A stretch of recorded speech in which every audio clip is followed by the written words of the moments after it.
Your burger is served. And this is our finest Pepsi Zero Sugar. Its sweet profile perfectly balances the savory notes of your burger. That is one perfect combination. Burgers deserve Pepsi. The podcast you're about to hear is true. The names have not been changed to protect the innocent, the guilty, or anyone else. If you're interested in the same type of discussion related to organized crime that you hear in the traditional media, stop listening now. If you're interested in thinking differently or learning something, turn up the volume on your computer, smartphone, or mobile device. This is The Racket Report. Here's Frank Morano. Welcome to The Racket Report. This is the podcast which delves inside the world of organized crime. Not just La Cosa Nostra, but the Chicago outfit, the mob, and all the areas where they intersect and where they differ. We have a real treat for you today. We have Gary Jenkins, who is a former intelligence unit detective with the Kansas City Police Department. He's also been a producer of 4 documentaries, creator of a mob tour app, author of several books, and I could take a few notes from him because he is the host of one of the most popular true crime podcasts in the nation called Gangland Wire Crime Stories. If there's one criticism of this podcast, I think maybe it's that we've tended to be a little too parochial and focus a little bit on the New York area. Well, today we're going to take a look at the wild, wild world of Kansas City, and I'm very pleased to welcome Gary Jenkins. Gary, it's great to talk with you. Thanks for joining me. It's great to be on your show, and I really appreciate you having me on. Gary, give folks an idea. I described you as an intelligence unit detective with the Kansas City Police Department. Give folks an idea of what your career was like in law enforcement. How long did you serve? When? What kind of work did you do? Well, I served for 25 years. I did just about everything, but I spent the majority of my time in the intelligence unit. I think 14 out of 25 years I was in the intelligence unit. Besides that, of course, I was in patrol. I was a fraud unit sergeant. I had a SWAT team, tactical response team. I worked in community policing at the very end, and so just everything across the board, but mainly working intelligence.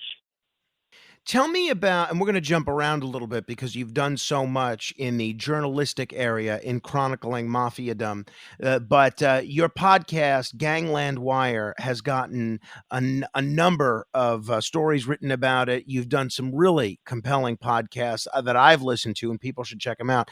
Tell me about your decision to launch the Gangland Wire podcast. What made you decide to wake up one day and tell these mob stories? Well, another thing I did after I left the police department, I was only 51 when I retired. I went to the University of Missouri, Kansas City Law School, and I was practicing law for several years. And I just worked for myself, and I didn't have a whole lot to do. I was not, just slam and bang, let's get every case we can and work all the time kind of a lawyer. And I made it was the best paying part-time job I had. But then I started getting interested in I guess in movies, first in documentary movies, and I did some documentary movies.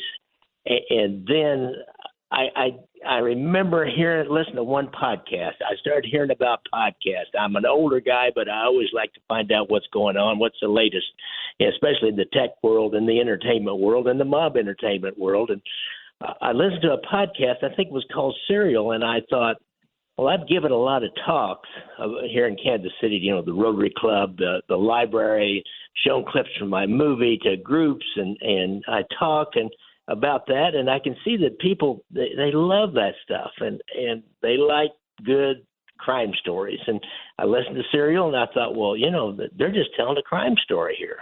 And I can tell a crime story. And so I started looking into what does it take to put up a podcast, and it doesn't take a whole lot of big time technical expertise. It doesn't take expensive equipment. Mainly the investment is in the time and researching and creating and doing the stories and then editing and then putting it up. But other than that, it wasn't kind of a low bar to get in.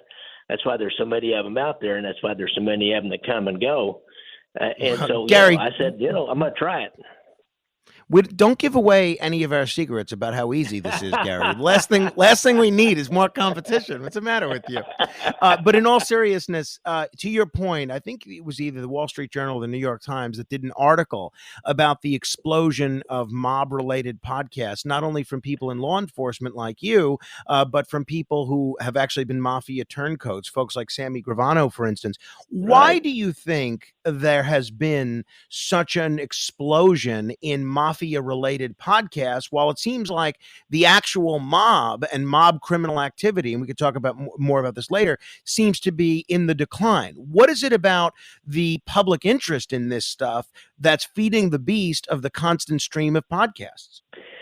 You know, Frank, I have contemplated this very thing many times. I've discussed it with other people, with other cops, with a former mob associate that's a friend of mine here in Kansas City, and the best I can come up with, there's a lot of interest, partly because of The Sopranos, because of the movie Casino, which, you know, I was in part of that case from the Kansas City end, but from those really popular culture events, or not events, but depictions of the mob and people like that. I think we all like to think we might be able to be that guy that the rules don't apply to. And I never have to, you know, really live in fear of anybody if I'm Tony Soprano, or if I am Sammy the Bull Gravano, or Michael Franchise, to speak of it, a couple of mob podcasters, but big time mob guys. And so people, I think we like to think that maybe that could be us. We like, ever since Jesse James, the public likes that successful criminal that seems to be a Robin Hood kind of a character, and you can go clear back to Robin Hood. And so I think we see a lot of these mob guys, Skinny Joe Merlino in Philadelphia. A lot of people see him as some kind of a mafia Robin Hood. Sammy the Bull, they saw him as a mafia Robin Hood. When he came out of witness protection, even though he was starting to get back in trouble selling narcotics down in Phoenix, he was like a minor celebrity down in Phoenix and wherever he went. I just was researching the story about that, and so I think that's the why it's so popular. We think of the mob, obviously you think of places like Italy, especially Sicily. It makes sense that there's a lot of mafia activity there because of all the Italians that happen to be living in Italy. You think of Las Vegas as a city with a great mob history because of all the gambling and all the mob influence on the construction and the running of these casinos. And you think about places like New York, where the mob has exercised influence over organized labor unions, gambling, all sorts of other things over the years. But a lot of folks may not think of Kansas City as a natural place to be a hub of mob activity, but it was. Why was Kansas City such a central geographic location in the history of the American mob? I would say it was because at the turn of the century, when a lot of people from southern Italy and Sicily were coming over looking for jobs, they started filtering in New York first, and then Chicago, and then Kansas City. If you look at it, Kansas City is kind of the furthest west of any city that has a real deal mob family. They have one out in L.A., but it's a little bit different. In Kansas City, you've got the old school family who's our boss for years and years, Nick Zavella. His dad was a Sicilian immigrant around the turn of the century, and he came over and he had a couple of three boys, and they all became members of the mafia and ended up running the Kansas City Mafia. And so it's just that kind of demographic shift of people. And when they came, they brought from southern Italy and Sicily, they brought their culture with them, and part of the culture was the mafia. So they just brought it with them, and this was as far west as about as they got during that time, because this is where the jobs were. Interesting thing is southwest Missouri or southeast Kansas. People kept asking me about, well, what about the mafia down there around Pittsburgh, Kansas, and Springfield, Missouri, and Frontenac, Kansas, and I'd say, I don't know what you're talking about. And I finally went down there, and I I was researching the mob boss in Chicago, Joey Aiuppa, and he got the nickname Joey Doves because he got caught with 500 doves that he had shot. He was a big hunter, and he shot them down in Frontenac, Kansas, down in this very rural area. I was down there, and I went to a little museum that was about the founding in the early days of that particular county, and I talked to the lady that ran it, and she said, well, they had strip mining, coal mining down there, 1910, 1915, 1920, and they needed workers, and somebody came over from Sicily, and they, sent letters back home, said, hey, there's work here.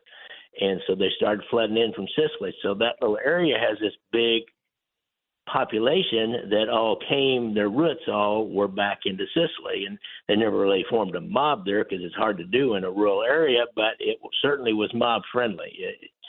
Joey Aiuppa could go down there, the head of the outfit in Chicago could go down there and find friends and dove hunt and have a good time, and Kansas City mobsters went down there hunting quite a little bit too. So that's kind of, this western edge of the original mafia. That's Gotcha. my explanation for it. No, it makes sense. It's as good as anything I've heard. Talking with Gary Jenkins. Gary, one of the things that I've learned in talking with police officers here in New York, FBI agents, supervisory FBI agents, prosecutors, journalists, lawyers, even mobsters themselves, is that one of the things that in investigating mob cases in the New York area, there has been for decades a tremendous tension between local law enforcement and national law enforcement. The NYPD, getting into it with the FBI and so forth. In more recent years, even the DEA having territorial disputes with the NYPD. I'm curious, in your experience as an investigator in mafia cases in Kansas City, was there that same sort of tension between the FBI and local law enforcement, or did those two agencies tend to work pretty well in concert with one another? We mostly worked really well in concert with the FBI. If there was, for example, I saw some homicide detectives and there was a murder that the FBI wanted to get into, and there was a lot of conflict over that. But in my squad, in the intelligence unit, that's all we did was work on the mob in Kansas City. And locally, we didn't have the resources or the manpower or the legal tools that the FBI had access to. So for us to do anything, we had to do it in concert with the FBI. And the FBI locally had some good agents that understood that they could come to us, the intelligence unit, and get help with manpower. They could get help with, like, we knew people, business people, we had relatives, we had people we could go to find out about things that they maybe couldn't go to, because all those guys were from, they're from Cincinnati or Cleveland or New York or, Los Angeles. They were from all over the United States. They didn't really know Kansas City. So one of the first steps that the new agent assigned to the one squad, or the organized crime squad, one of the first steps they were ordered to take was come over to the intelligence unit, introduce themselves, and get to know people over there. So when they needed something, then they would have a good relationship with us, and we would do it, and vice versa. So then, when they needed some extra manpower, why, they knew they could come to us, and we would make sure that they got it. You mentioned some of those law enforcement tools that the FBI had access to that the local law enforcement agencies didn't necessarily have access to. I guess high on that list would be wiretaps. You actually wrote a book called Leaving Las Vegas: How FBI Wiretaps Ended Mob Domination of Las Vegas Casinos. I've talked a little bit about this with Oscar Goodman from a defense attorney's perspective. He, of course, also later became the mayor of Las Vegas. But I'm wondering if you could sort of give us a thumbnail sketch of how exactly the FBI's use of wiretaps did end the mob domination of these Las Vegas casinos. Well, it started off with, we had a little inner mob war. A group of young Turks were wanting to move in on the ruling family, the Sabella family, and they started stalking each other, and one brother was killed, one of the Spiro brothers was killed, and then another guy, he disappeared, and then they found his body, and it was evidently he had been tortured. and then there was a bomb went off, and it was kind of it was like a warning bomb.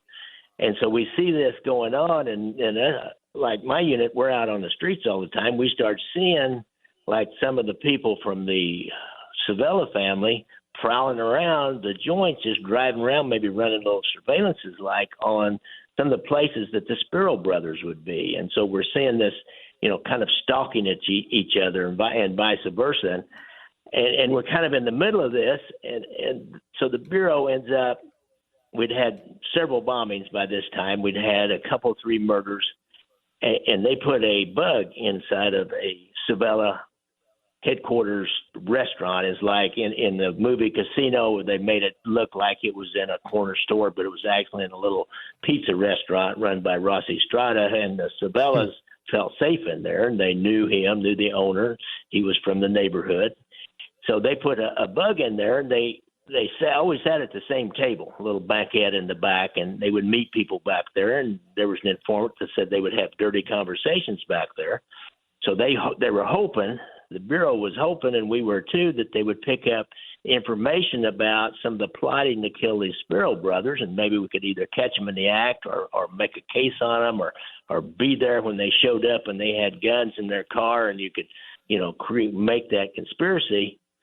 And they didn't hear anything about that. The only thing they heard was about Las Vegas and some guy named Genius and some guy named Lefty and somebody being at the Stardust and cashing a big check and talking about the Teamsters and $25 million. And this one, Court Savella, said that our underboss, Tuffy Linda, well, are we in on that deal there? And they're talking about the $25 million deal. And, of course, like, oh, my God, they're talking about Las Vegas. It was easy to discern. And so from then, we did a lockdown surveillance on Tuffy Luna because he ended that last conversation with, I got to find a phone.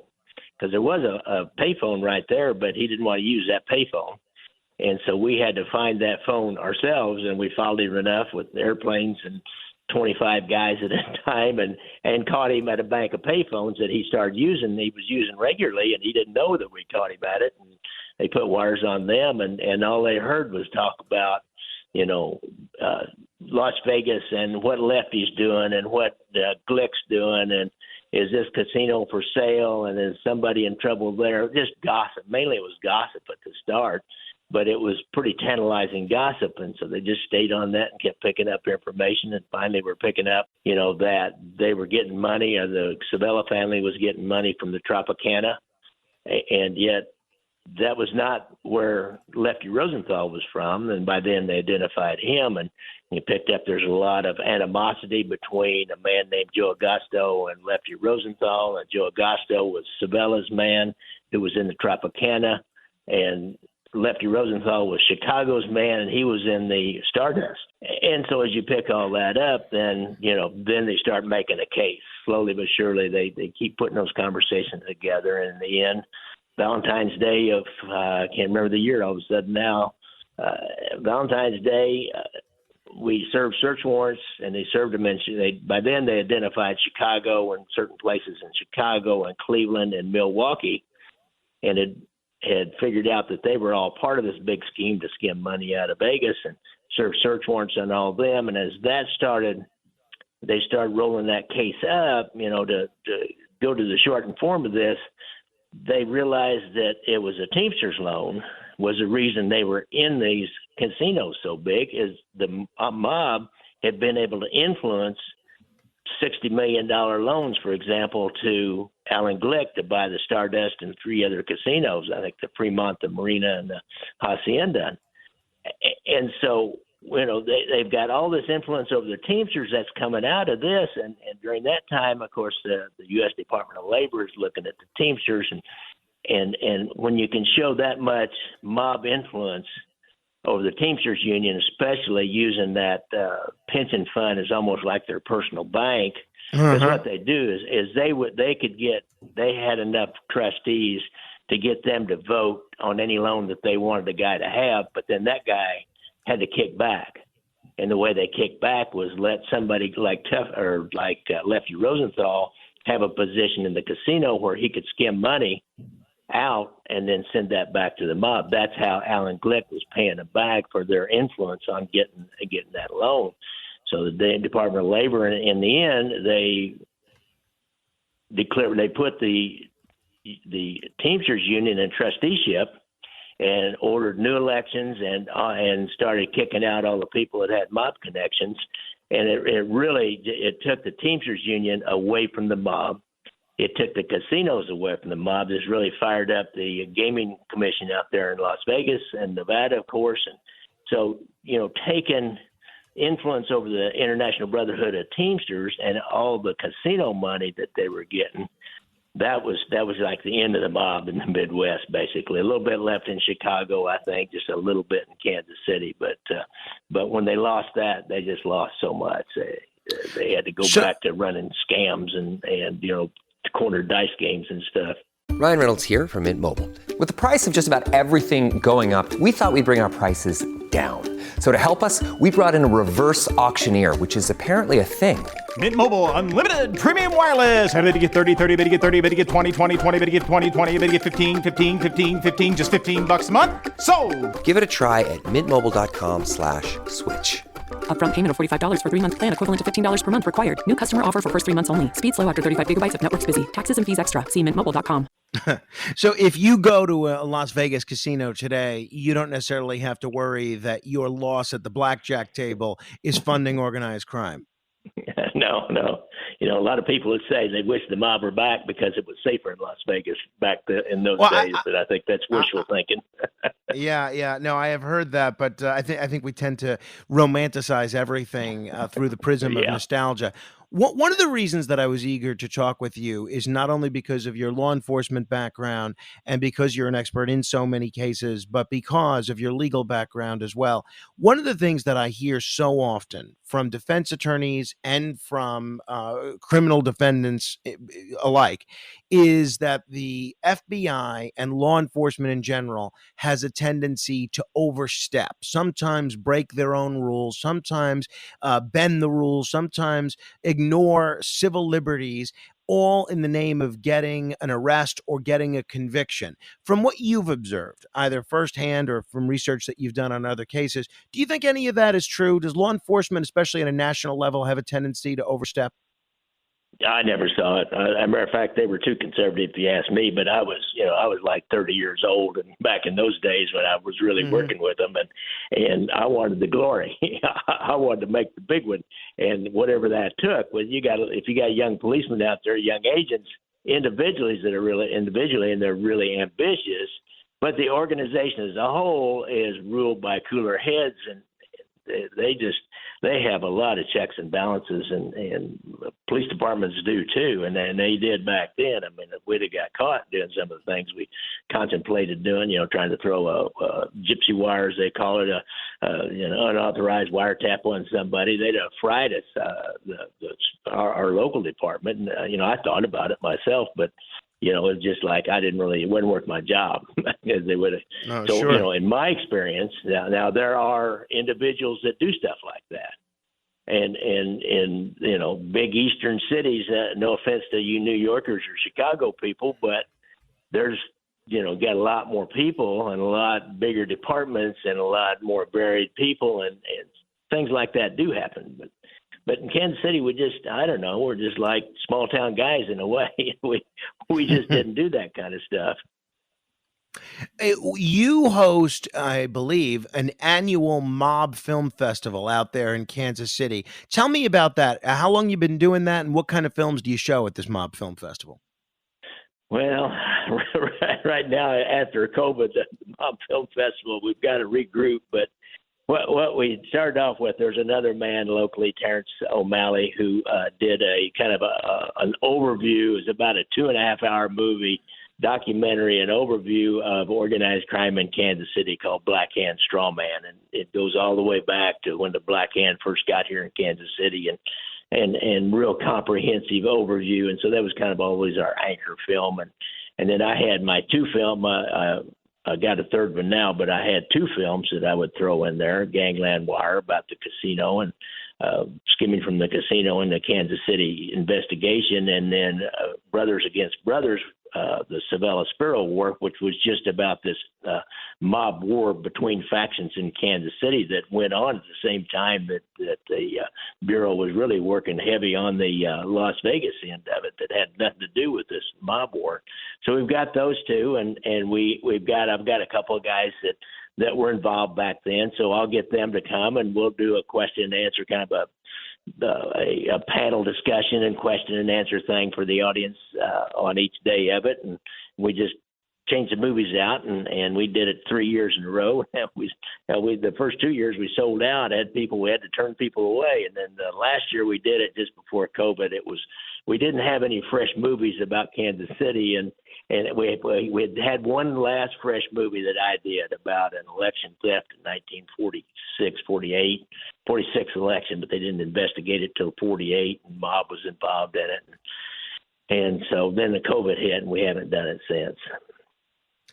You, I want to talk about your documentaries in a second, but if you had to pick, because I get asked this question all the time, it's one of my favorite questions to ask guests, a mafia motion picture that is the most realistic. In your experience, what would you say it is?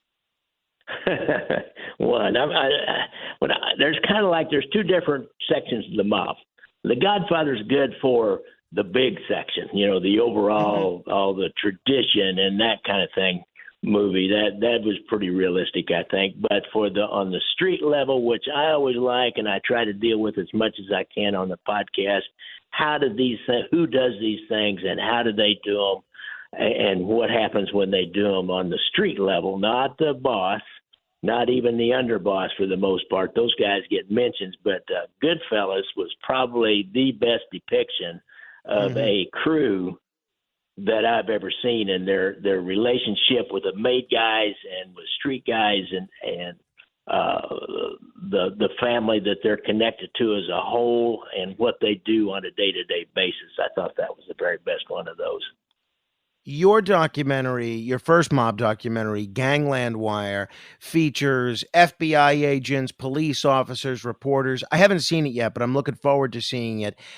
Tell me about the Kansas City mob war that was at the heart of this documentary, Gangland Wire. Did that come? Is that the Civella-Spiro incident that you alluded to earlier, or was that something else? Well, Frank, this gets complicated. As everything when it comes to investigating the mob, that's one reason that it's not really for the general public, I think, sometimes, is there's so many names and so many machinations and so many scams and schemes that are going on. But I'll shorten this up. We had a new development going in close to downtown. They were taking old buildings and fixing them up and make it into an entertainment district, and it was rocking and rolling. It was popping. All of us baby boomers were in our late 20s, early 30s, and there were singles lounges there, and there was a bunch of mob guys that had strip joints, and they were all being booted out because of some urban renewal, so they wanted to move down into this area. And there was a mob guy's son that was a Square John, and he was resisting them coming down, trying to resist them getting liquor licenses, because he'd go to liquor control and Sub Rosa behind their backs, and he'd say, "You don't want this guy. You don't want that guy. I don't care whose name they got on the license. That's not who's got this joint." And they found out about it, and they ended up killing his father, and ended up, he left town. He went into hiding, and he actually came back and testified against a couple of brothers, Comisano brothers, and got them convicted of extortion. They were trying to extort money from him during this. And so that whole area just blew apart. It was called the River Key, and it just, all of a sudden, it was like a ghost town down there because of all the bad publicity. And there's a couple of buildings that had blown up. I think they were for insurance, actually, but people thought it was part of a mob war. Well, the real mob war was going on a long ways, not a long ways, but blocks and blocks away from there on what we call the east side. And that was between the brothers. So this other mob war was going on as at the end of this first little kind of a skirmish between the Civellas and the Comisanos, who were really kind of main. They had a big crew. The Comisanos had a big crew that worked under Nick Savella and really did took care of all the boosting and the fencing and narcotics and about all the really kind of street stuff. And so the Spiro brothers, they were involved in fencing. The Spiro brothers, they were involved in fencing and the boosters, trading narcotics to boosters for boosted clothes, and then turn around and sell them back down to another guy who was at an outlet. And they were trying to move in on the Savellas. They had heard about this Teamsters loans to the casinos. They'd heard about this casino money coming in. They wanted one of the brothers to be given a big-time Teamsters union job here in Kansas City, and Nick Savella, the boss, wouldn't do it. He wouldn't split anything with them. He wouldn't allow any of them to have anything to do with any of the action that he controlled, any of the games, any of the sports book, anything. He just kept them pushed out. And there was 3 brothers left, and they were all professional criminals. And so, they're out there, and they start plotting because Nick Savella had approved of the murder of their oldest brother. So you got 3 brothers left. And it was, it was just a constant stalking between those 2 sides there. And it just went on for months. And I'm trying to think. The first one, they caught the Savella family learned that the 3 Spiro brothers were all together at one time at this one tavern, the Virginian, that they all hung out at, and they were close to the owner. And so they sent a crew down. They must have already had the guns and the car and everything ready. They sent a crew down, and they went in the back door, and 2 of the brothers were sitting at a table, and the other brother was up by the front door on the payphone. And 2 of the guys, I think it was 3 guys went in, and 2 of them spun to the left and went after the 2 Spiro brothers, Mike and Joe, that were sitting there, and just started shooting them. And Carl Spiro, the youngest brother, he ran out the front door, and the third man that came in with the mask on had a shotgun, and he ran out onto Admiral Boulevard. It was like a 4-lane wide boulevard, but it was in the evening. There wasn't much traffic, and he popped him just as he got across the Admiral Boulevard, and he paralyzed him. He was crippled from the waist down the rest of his life. They killed Mike, one of the Spiro brothers, and just wounded Joe. And so, boy, it's on after that. The gloves are off. There's no more nicey nice stuff after that. They tried to kind of like had a little sit down once, and it didn't, everybody, each side, Savellas and Spiro said, "Oh, we're not mad at you." And Savella said, "Oh, yeah, we're not mad at you. All is good." But that wasn't true. So, it was just on after that. And they were stalking them, and we were catching them, stalking them. They I stumbled into it one time. Actually, there was 3 of us, and we saw them circling around this tavern where this Carl Spiro was, and after he got back out of the hospital, he got hand controls on his Cadillac, and he just kept operating until he finally died. And they got him with a bomb a few years later, but he was operating, and they were driving around and around this tavern, and then they disappeared. And we were on the surveillance, and so we just pulled back, and we sat and watched, and about 15, 20 minutes later, another car that we didn't recognize with 3 heads in it started circling around the tavern. We said, "Oh, we better go down and check this." And so I remember I drove down by the tavern. I came out on the street in front of it. They came up behind me, and they just kept following me. So I just went up a block or 2 and then turned south and went about 5 blocks south. They just stayed behind me, and I got my radio down my lap. I said, "Hey, that looks like Tuffy DeLuna, that passenger of that car. Somebody call the uniform police over there. Call the real police, because they're wearing like blue jeans and T-shirts and slick cars." So I pulled up to a stoplight, and I just, as the light changed, they pulled up to my left, and as the light changed, I was committed to go straight, so I started to go straight, and I kind of glanced over, and I could see that was Tuffy DeLuna, the underboss, as the passenger, and he saw me look over, and he just gave me about a half a grin, and when they turned left, they just laid into it, and we never saw them again. But so, that was going on, and they just kept, Joe Joe Sparrow, he got involved in a plot. Carl Sparrow got another guy to make a remote detonated bomb, and Joe put it underneath Tuffy's car one night. We had an informant in with Joe Sparrow's little crew. That's what my second movie is all about, is that. And this was actually a Kansas City police operation here because they had the informant and the Bureau wasn't really involved. The ATF was kind of helping just in case we came up with a bomb. And Joe Sparrow put this bomb inside of a brown paper sack and then put it underneath Tuffy's car sitting out front of that original bar, the Villa Capri, while he was inside smoking and joking with his buddies. And so when he comes out, Joe's standing down the street in the doorway of another building, there's a closed building, and he starts punching the button, and it won't go off. And Tuffy drives off, and there's the paper sack with the bomb in it sitting there. So they go retrieve it and bring it back, and they figure out the antenna wasn't long enough for it to send the signal that far. And so they put a longer antenna on it. Well, we got an informant that's frantically calling the detective that is his control, saying, you got to get me out of this. These guys are crazy. Here's what happened last night. I didn't know it was going to happen until I got down there, and then they did all this. And I got to go out and help him test that bomb today. And so then upper management said, we just got to take them off. And we got search warrants for their houses and businesses. There's about 3 houses and another business, and then they had this stolen car that was hidden down at a truck line and just in the employee's parking lot, and we found out later that's where the bomb was.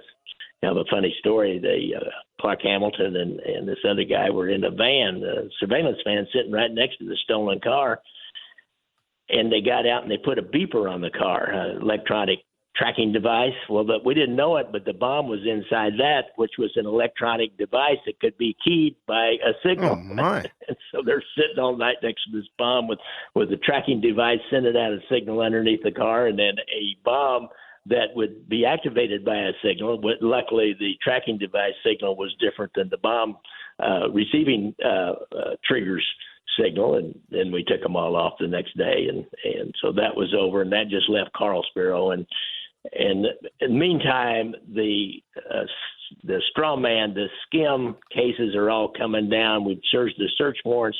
They've all got more trouble than Carl Sparrow, the last Sparrow left, and he's just operating. He's got a used car lot at the front, and he's trading narcotics dilaudid for stolen property, and just doing that kind of thing, helping set up burglaries and then dealing with the stolen property from the burglaries. And we actually then got an informant, put a state trooper, brought him in from out of state and put him with the informant. And then he started making hand-to-hand buys with Carl Sparrow, and they were all ready to make a case. When he came down there one morning to open up, he had a little shack on this car lot. And he opened it up, he got in there, and he sat down. He got on the phone to call his sister-in-law, the brother of wife of one of his murdered brothers. And about the time she got on the phone with him, the phone went dead, is what she testified later. And that little shack blew him clear up out of the top, his wheelchair, and dumped him out in the parking lot. It was overkill. We'd already had one. They'd already discovered one bomb that was overkill. It was like 28 sticks of dynamite up underneath his car at his house, and they had a mercury switch on it. So any jostling of the car would have set that 28 sticks of dynamite off. And the ATF agent that was up there at that scene said, that would have taken out about half that house as well as his car. And so it was crazy time. Oh, that is for sure. After that last Sparrow brother was killed, that was the end of it. So good, so good, so good. Great brands, great prices. Everyone's got a reason to rack. You know they have Marc Jacobs? Nike? Yes. Just so many good brands. Vince, Birkenstock, and more brands you love are at Nordstrom Rack stores now. Plus, buy it online and pick it up in-store the same day for free. Great brands, great prices. That's why you rack. You mentioned the straw man investigation. If people aren't familiar with that term, that basically was the investigation that broke up the Kansas City mob's connection to Las Vegas. When you were talking about the wiretaps earlier regarding the Tropicana and Lefty, that's the audio of the wiretaps that we played earlier. That's all part of the straw man investigation. It sounds like a fascinating documentary. I can't wait to see it. How can people see that, Gary? Well, Gangland Wire and Brothers Against Brothers are both on Amazon Prime. Great. I will check it out. Yeah, I'm hoping it's for free. Is it free, or do I have to give you $2? It's $1.99. You look for the SD version, folks. I only get $1 off of that, though. If you get the HD version, I get a little bit more. It's $2.99. Fair enough. I may have to splurge for the $2.99 version. You alluded a little earlier in our conversation. You alluded to a mob associate that that you have gotten kind of friendly with. One of the things that we've seen in a lot of organized crime cases, whether it's Greg Scarpa, whether it's James Whitey Bulger, or scores of other cases, is sometimes law enforcement tends to get in trouble when an FBI handler tends to get a little too close to the person that they're servicing, their informant that's giving them information. How big of a problem is that from what you've seen? And have you ever had an occasion to, either while you were investigating or after, befriend someone who started out as a criminal target? Well, it's always a danger. There's professional criminals out there that that have really good personalities, that are really fun guys, and especially if you start drinking with them a little bit. And I had one myself, and sometimes when I left, that dude, I don't know, I think he learned more than I did, because he was always probing, trying to find out something. And he'd give up a little bit, but he was always probing. And I know for a fact there's an FBI that I actually turned him over to an FBI agent, and I was kind of like done with him. I was getting ready to leave the unit. I was going to get promoted, and I could kind of see, I saw where this was going with this guy. He was dangerous, and he was, he could easily get you in trouble, and he doesn't care about you. And I know an FBI agent that he started talking to, and the agent ended up leaving town. There was some kind of little bit of scandal, and I'm not sure what it was. It wasn't any real, bad criminal stuff, but there was a little bit of a scandal, because they sent 2 agents out and they interviewed me about this guy and wanted to know about him, wanted to give you stuff. He's the kind of guy you'd say, "What's a nice leather coat you got, dude?" And he'd say, "You want one? I got 3 or 4 more just like it at home," because he dealt with all these boosters and drug addicts and stuff that were stealing things like that. So, he was that kind of guy. I got in his car with him, go somewhere once, and I'd go take a look at something he was telling me about. And he indicated before we got done that was a stolen car we were riding in, because he's always trying to suck you in. And that's, I followed that Whitey Bulger, John Connolly thing, and Greg Scarpa, Linvecchio thing, and kind of looked at that, and I see how that happens. I mean, you just got to eternally stay on your toes using those guys, and especially when they act like you're their friend. Sure. Just can't go down that path. This friend I got today, I mean, we don't care about it now, but back then I saw it happen. I have to think it's a very delicate balance, because you want to have enough of a rapport with him that he gives you information, but you don't want to get too close because, after all, you're not part of the gang. Yeah, I know. It's it's a little hard to explain the mindset you get into when you're working cases like that. But sometimes the overall, the big picture, if you can be part of taking down the big guy, be the big guy with the big clue and the big picture, you might take some risk on the lower end that you probably shouldn't have taken in order to try to trick, because it ends up being kind of a trade out for information for these guys. They want to know. And if you don't, when you don't have something on them, now other informants that you've got a hammer on, you've got a case holding over their head, that's a different deal. But these guys that you don't have a case on, and they come in and they befriend you, and you befriend them, or you think you're friends, you're not really friends. Tell me about the Kansas City Mob Tour app that you developed. What exactly is this, and do I have to be a resident or a visitor of Kansas City to enjoy it? Can I enjoy it sitting here in New York? You can just go to the App Store, Apple App Store. It's not on Google. I can't explain that, but it's on the Apple App Store. And I just, it was a deal that I developed that, that anybody can get one for, I don't know, $1.99 or something. And I put in different mob sites with maps and pictures and tell a little story about this is what happened here. So you can just click on different sites in Kansas City or different names and go find out more information just, with your iPhone. That sounds great. So again, it's called the Kansas City Mob Tour app, available on Apple. For folks that are wondering if they are planning a trip to Kansas City, whether they're going to see the Chiefs play or they're going to see some of the sites that they've learned about in the Mob Tour app, how is the Italian food in Kansas City? I have to think with such a mafia presence for so long, it must be pretty decent. What's your review? My review is great. We've got kind of a one right down in the Columbus Park or the old original Little Italy or North End, as they called it. All of a sudden I just lost the name of it, but there's one right down there, and then there's a really good one up just north of the river, and there's Anthony's, which is kind of close to downtown, which is old school. You feel like you walk back into a 50s Italian restaurant bar. And I love it. And local people go there primarily, and neighborhood people go there. And Ogarazzo's, that's kind of a higher end dining that's down right in Little Italy. So there's three really, really good ones that are old school restaurants. Gary, very important question. Missouri or Missouri? Well, they say it's where you're from sometimes. I would say Missouri. Most people from the country say Missouri.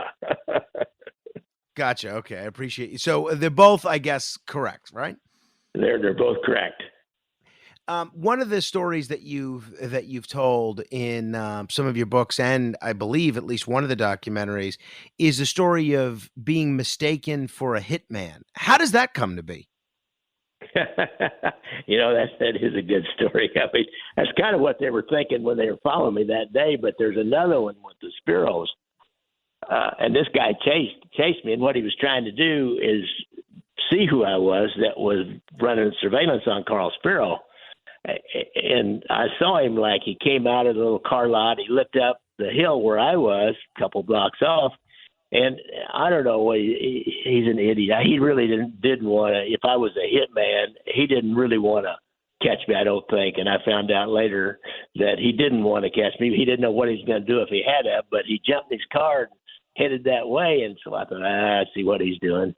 So I could sit there and just put my badge on him, and he'd say, oh, all right, and go back. Or I thought, well, I'll just have a little fun. I just took off northbound and kind of at a high rate of speed, and he got up about 3 cars behind me, and there's enough traffic that I could keep him behind me until I got to a red light, and I was in the front, and I just ran the red light, and he was trapped back there. So I was able to hit the freeway right outside of about 2 blocks down the street, and I never saw him again. And a funny story, funny you should ask about that, is a good friend of mine, a huge podcast fan and mob fan here in Kansas City, was just buying a used car. And he calls me after he gets done, and he says, that guy that chased you? He said, did he have a 240Z? And it all came flooding back to me. He did have a Z. Those were pretty popular back there in the 70s. And I said, yeah, he did. As a matter of fact, he said, well, I just talked to him. His name's Kuzi, and the Kuzis are cousin to the Spiro, so that would all make sense. He said, yeah, he said he remembered chasing that guy that day. He said, I don't know what I was going to do if I caught him, but I thought he was somebody that was, doing a surveillance trying to kill his cousin, Carl Spiro. That's some story. Geez, talk about a mistaken identity, which could go horribly wrong. I'll make this my last question because you've already been so generous with your time, but I could talk with you for hours, and I hope you'll come back, and I hope people do check out your podcast. But there, one of the people that you've blogged about, and I think done a couple of podcast episodes about, is Sam Momo Giancana and his relationship with the Rat Pack. Now, Sam Giancana's name does tend to pop up a lot in discussing the Kennedys, either the election of 1960 and the role that organized crime may have played in getting a few extra votes for John F. Kennedy that he might not have been entitled to, and even the Kennedy assassination in 1963. Based on your research and the people that you've spoken to, what influence do you think organized crime played, if any, in the Kennedy assassination? Oh boy. My opinion on that, from everything I've read, and you can get the opinions about that are all across the board, of course, is that Sam Giancana and Johnny Roselli, they did meet with, was it Robert Mayhew was the guy's name, was a former FBI agent, and knew them because he was Howard Hughes's kind of fixer and everything out in Las Vegas. And so he would have known Giancana and Roselli because they both had a lot of Vegas friends and connections and relationships. And so I believe that they met, and I believe that they said, yeah, we'll see what we can do about Castro. We'd like to get Castro out there too so we can get our casinos back down there. But I don't think they really did anything more than take some money and try to use, that's one of those deals where you trade off. They do something for the government, and they want the government to do something for you. Just what I was talking about earlier. That's how they operate. And they don't want to give you anything, but they want to get something. They want to get some kind of insight and some kind of help somewhere down the line from the government. And to them, the CIA was a government, of course, and CIA could have helped them in a court case or getting something done in some other, some casino in some other Caribbean country. They could have helped them out with that. But I think that they really didn't intend on doing that. I think that was kind of like out of their.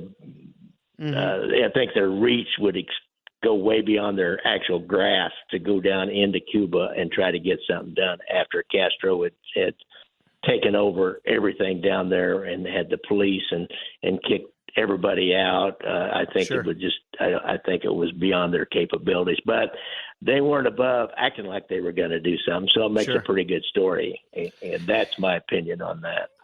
Gary Jenkins, no better storyteller related to the mob than him. Do check out his podcast, Gangland Wire Crime Stories. Do check out the Kansas City Mob Tour. And if you're willing to spring for the $2.99 HD version, be sure to check out his documentaries on Amazon Prime. Gary, it has been a real treat to talk with you. I hope we can do it again soon. Okay, Frank. It's been fun.